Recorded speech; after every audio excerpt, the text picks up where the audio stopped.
Malgré les belles déclarations médiatiques du nouveau gouvernement fédéral, les plans d'assainissement de l'Arizona font à nouveau payer la facture à ceux qui travaillent.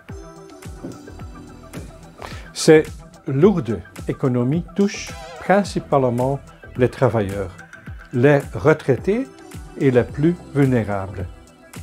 Ce sont eux, une fois de plus, qui devront porter le plus gros fardeau.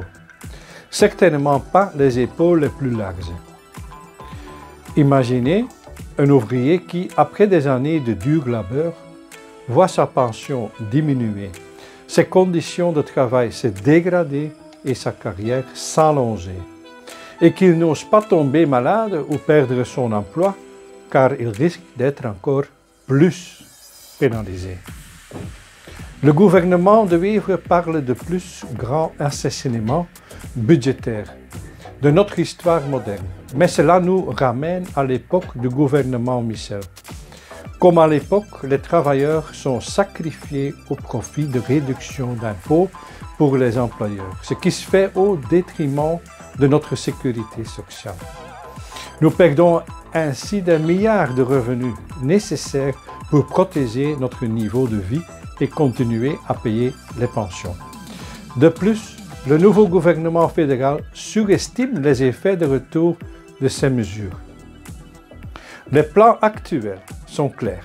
Les travailleurs devront travailler plus longtemps et de manière plus flexible avec la suppression du RCC. Le durcissement des emplois de fin de carrière, l'augmentation de l'âge de la retraite et la réduction des périodes assimilées en matière de pension.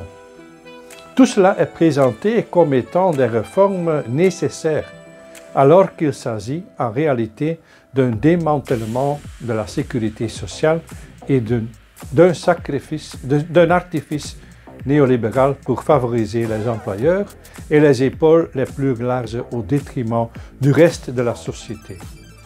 Ne vous laissez pas leurrer. Derrière leur prétexte d'assainissement se cache une attaque générale contre les travailleurs. Ils ne veulent pas seulement que nous travaillions plus longtemps pour moins de pensions, ils veulent aussi abolir toutes les règles pour les métiers pénibles, bloquer les salaires jusqu'en 2027, supprimer les indemnités supplémentaires pour le travail de nuit et les heures supplémentaires, imposer des horaires de travail insoutenables et diminuer la protection contre le licenciement. La CSCB continuera à s'opposer à ces mesures injustes. Il est temps de lancer un mouvement de résistance pour défendre les droits de la population et assurer un avenir juste et social. Nous appelons à la solidarité et à la détermination dans notre lutte contre cette injustice. Restons unis et luttons ensemble pour un avenir meilleur et plus équitable pour tous.